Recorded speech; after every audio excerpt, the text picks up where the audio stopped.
मागील काही दिवसापासून औरंगजेबाची कबर जी आहे तर ती हटवावी अशी मागणी अनेक संघटना असतील किंवा हिंदुत्ववादी संघटना आहेत त्यांच्याकडनं होताना दिसते आहे. आणि आज अहिल्यानगरमध्ये विश्व हिंदू परिषदेनं पत्रकार परिषद घेतलेली आहे आणि त्या अनुषंगानं नेमकी त्यांच्या आंदोलनाची तयारी जी आहे तर ती आपल्याला पाहायला मिळते आहे. काय एकंदरीत सांगाल, औरंगजेबाची कबर जी आहे तर ती काढण्याचं मागणी आपण करता आहात, आज पत्रकार परिषद देखील घेतली. औरंगजेब हा कुणी स्वकीय नव्हता, या देशातला नव्हता. हा मुळात उझबेकी आणि मंगोल वंशीय असा बाहेरून आलेला जो बाबर आहे त्याचा हा वंशज होता. आणि औरंगजेबाच्या एकंदर इतिहास म्हणजे एकंदर त्याचं चरित्र बघितलं तर फक्त रक्तपात, खून, दगाबाजी, क्रूरता या सगळ्या याच्याशिवाय त्याच्या जीवनात दुसरं काहीही नाही. ज्याने स्वतःच्या भावांना मारलं, ज्याने स्वतःच्या बापाला मारलं, हजारो लाखो हिंदूंचं ज्याने धर्मांतर केलं, अशा सगळ्या औरंग्याची कबर ही या सगळ्या देशामध्ये असणं, कुठलंही स्मारक असणं हेच मुळात दुर्दैव आहे. महाराष्ट्रामध्ये जेव्हा औरंगजेब आला त्यानंतर त्यांनी महाराष्ट्राची अक्षरशः मसनवाटच एका पद्धतीने केली.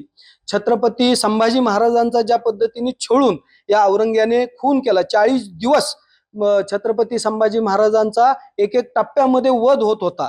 आपल्या सगळ्यांना म्हणजे जगामध्ये या पद्धतीचं बलिदान किंवा या पद्धतीचा छळ अजूनही कुठलंही दुसरं उदाहरण माझ्या तरी व्यक्तिगत वाचनात नाही.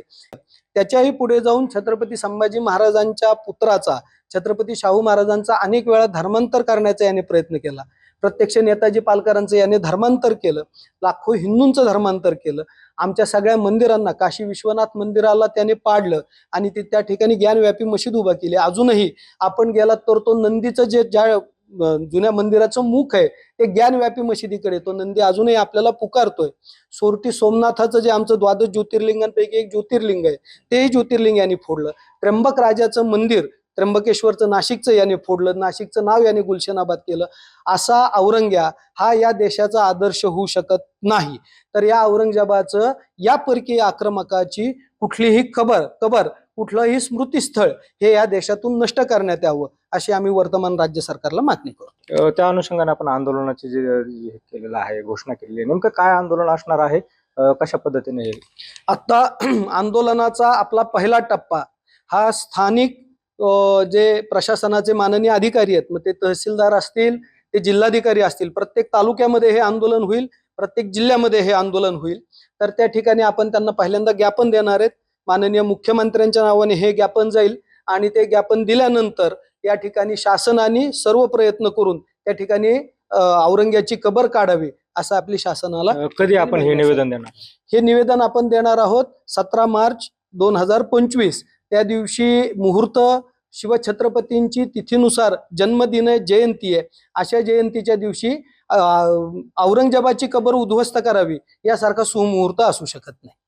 आणि जर सरकारनं ही मागणी मान्य केली नाही तर पुढचं पाऊल नेमकं काय? सरकारने ही जर मागणी मान्य नाही केली तर आता केंद्राशीही चर्चा होईल, परंतु लाखोंच्या संख्येने बजरंगी हिंदू समाज हा संभाजीनगरकडे कूच करेल आणि कारसेवेच्या पद्धतीने ज्या पद्धतीने गीता जयंतीच्या तिथीला 1992ला परकीय आक्रमकाचं ते स्मारक ज्या पद्धतीने हिंदू समाजाने पाडलं त्या पद्धतीने ही कारसेवा होईल. मात्र आपण एकीकडे बघितलं तर हिंदुत्ववादी सरकार आहे असं म्हटलं जातं वारंवार. मग हिंदुत्ववादी सरकार आहे तर मग ही मागणी नेमकं का उशिरा होते मान्य करायला? लोकशाही आहे. लोकशाहीमध्ये आंदोलन करणं आणि शासनाने मागण्या मान्य करणं ह्या दोन्ही पद्धती असतात. त्या पद्धतीने आता हिंदू समाज, विश्व हिंदू परिषद, बजरंग दल मागणी करत आहे. देवेंद्रजी अधिक सुज्ञ आहेत, वर्तमान राज्य सरकारही सुज्ञ आहे. स्वतः त्या शासनाचे मंत्री सरकारचे नितेशजी राणे यांनी पण या दृष्टीने काही मागणी केली आहे. स्वतः उदयन महाराजांनी पण काही मागणी केली आहे. मला वाटतं अहिल्यानगरचे खासदार त्यांनी पण या दृष्टीने काही मागणी केली आहे. सर्व समाजांनी मागणी केली आहे. लोकशाही पद्धतीने समाजाने मागणी करावी आणि शासनाने पूर्ण करावी ही रचना आहे.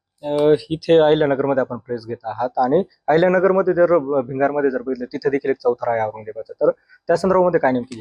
हिंदूंनी अहिल्यानगर जिल्ह्यातल्या या सगळ्या पराक्रमी लोकांनीच या औरंगजेबाला इथे मातीत गाडला आणि त्याची सगळी सत्ता संपवली.